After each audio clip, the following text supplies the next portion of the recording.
Welcome everyone to Weekly Insights by Rabbi Lankry. We hope to be sharing with everyone some fabulous insights that will enhance and transform our lives so that we can spread the ancient wisdom of the Torah. Parshas Bo discusses the three remaining makot.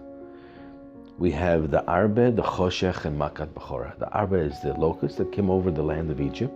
Choshech is the darkness, and the passing of the firstborn. Very, very fascinating, the events that take place in Makat Choshech. The Torah tells us that the Choshech, the darkness, was so intense that the position that a person stood in at the moment that Choshech entered, he was locked in for the next 3 days. Vayamesh HaChoshech, you were able to feel the darkness. This is something very difficult for me to understand in our physical world, because how do you feel darkness? So if I was stuck in this position, I was there for the next 3 days? But I can't even stand like this for 3 days. No matter where he was, you were laying, you stayed in bed. You were in the bathroom, you stayed in the bathroom. In the shower, you just kept on going until, I guess, there was no more water. Whatever the position that you were in, you were stuck in that position. To me, that's a fascinating thing. How do you feel darkness? How do you sense it? Another fascinating thing is that this is from the few makot that this is the only makah that Paro calls to Moshe. What? And he doesn't ask him to pray for the behalf of the Egyptians. Get us out of this. On the contrary, he says, I never wanted to see you again. Moshe says, in your face, I'm not going to see you either. Then we come into another portion. Right after that, the sequence is Vayishalu ish me'et re'eyu ve'isha me'et ruta klei chesed v'chei zav. All of a sudden, the Egyptians that have put us in bondage for over close to 200 years, now they've become our friends. Vayishalu, and they should borrow ish me'et re'eyu, a person from their friends, klei zav, klei kesef v'klei zav, utensils that are made out of silver, utensils that are made out of gold. I don't lend people my silverware. And the intention was obviously that the Jews were leaving Egypt. So what are you lending them things anyway? That means it's a one-way lend. It's not coming back. And all of a sudden, after so many years of bondage, they become our best friends. That here, please, here's my golden goblet, take it. It needs clarity. So I'd like to share with you an insight that I think is quite novel. At the beginning of creation, God created light. Before he had the sun and the moon, there was something called light. What was this light? It was what we call Ora Ganuz, that God created a light that was now hidden, and it was designated for the righteous people that you're able to see from one end of the world to the other end of the world. It came with a light of bliss, joy. And the same way you had this light that had so much significant positive energy, you had something that was called darkness. And that was even before day one. Day one is before sun and moon. Sun and moon came on day number 3. What is this darkness? And this darkness expresses itself by Makat Choshech, the plague of darkness. I'd humbly like to suggest that this concept is called depression. People get depressed. You know, depression has its signs. It's called fatigue. It's called being grumpy, anxiety, feeling very empty. As they feel so empty, some people, they lose their ability to sleep, to become insomniacs, and they're up all night staring at the walls. And it all comes from a place of feeling empty, depressed. It's a reality. Makat Choshech, after going through 8 other plagues where people are getting beat up, the world is turned upside down. All of a sudden the darkness sets in. It becomes so weakened, so taken aback. They couldn't move. They were stuck in their positions. They were downtrodden. And what's very fascinating is, to the Jewish people, the whole Bnei Yisrael, to all the Jews, there was light. But if you think about it, Chazal tell us that during the Makkah of Choshech, 80% perished. 80% of all the Jews perished. So who should have been more depressed?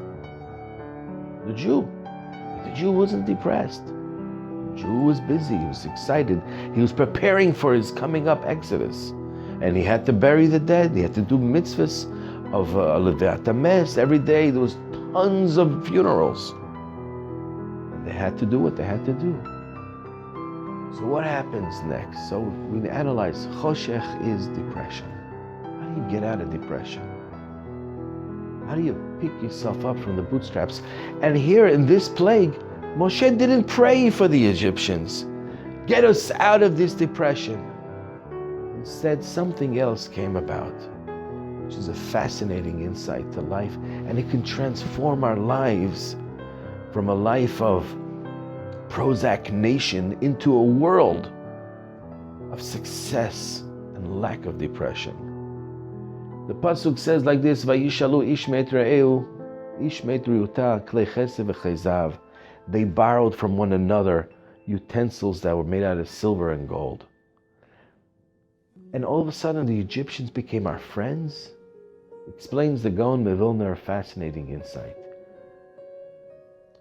On the onset, the exchange of goods were done from one Jew to another Jew. There was such a positive energy in all of Egypt from giving. People were giving from one another. That the Egyptians, it became addictive, and they started also to give. And when they gave, it transformed their lives. They felt good about themselves. They felt complete. No more emptiness. No more depression. And they became, after 200 years of being our oppressors, they became our friends. It's an amazing reality. You know, how do you change a civilization? Just by people giving random acts of kindness to one another. Yes, they were leaving. It was the Exodus. It was time to go, and I needed a backpack, and he needed a stroller, and he needed a wagon, he needed an extra donkey, and everyone was giving to everybody. And in that fervor, everybody benefited because people found purpose and need, and it took them out of their stupor. Moshe didn't have to pray for the Egyptians to heal. Hashem gave them a directive, and through that directive, they transformed their lives into a life of giving, and therefore they had meaning, and there was no more depression. We live in a society today, in a culture where it's all about the me. It's the me society. We forget about how complete we feel when we give. So much so that even the games that require multiple people to play with, like we, is spelled with two I's. It's not about us. It's about us being individuals alone. That's not the world of giving. That's not the world that's going to make you feel wholesome and complete. We all know people that are saddened. We all know people, of course, they're not maybe in a state of deep depression like the Egyptians were. But even if we're healthy, and we want to remain healthy, and we want to be strong, and we want to be vibrant, we want to be dynamic, we want to conquer, you want to feel that your life is totally complete, go to a hospital and visit someone, make them feel good. Go to an old age home and visit a bubby, visit a zaidi, visit an old man, and just give them a tender smile, give them a hug. You'll see how they break into a beautiful smile. But when you walk away from them, internalize, how do you feel?